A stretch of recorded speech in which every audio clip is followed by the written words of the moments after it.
In Captain Marvel, we got not only the origin story for Carol Danvers, but also for Nick Fury in the MCU. And one of the big aspects of Nick Fury's origin that was revealed was how he lost his eye. This was also a point of contention among many fans, who interpreted the scene in many different ways. Some people were pleased with how it played out in the film, and others were more or less unhappy with it because of previous scenes in the MCU, especially that scene between Cap and Nick Fury in the Winter Soldier, in which he implied that the last time he trusted someone he lost his eye. Well, now directors Anna Boden and Ryan Fleck have officially revealed that Nick Fury's infamous eye loss scene to the Flurkin named Goose was not always planned. While speaking with comicbookmovie.com, they revealed that there were some other alternate versions of how that scene played out, with one of them being losing it to a Skrull. Ryan Fleck said, quote, "There were definitely a lot of discussions, and that was not the first idea on the table. You're probably going to ask me,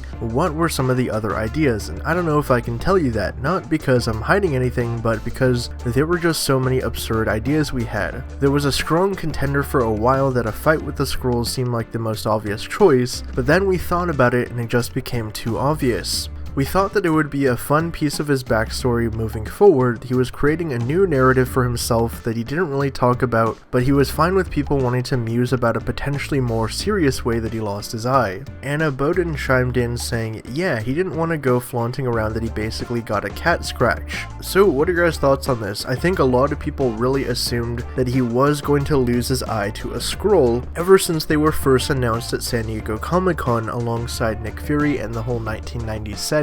Personally, I would have preferred had he lost it to a Skrull that he really trusted, somebody that he thought was one of his friends or one of his S.H.I.E.L.D. allies, maybe if it was even Coulson or just the director of S.H.I.E.L.D. that Ben Mendelsohn was disguised as, but I guess they went with the whole Goose thing because it was more fun, and like they said, it would create a whole new backstory for Fury that we never would have expected. But leave your thoughts down in the comments below. What are your guys' thoughts on this? Would you have preferred another version, or are you fine with how he lost it to Goose? For more updates on everything at Marvel and pop culture, be sure to subscribe to HN Entertainment.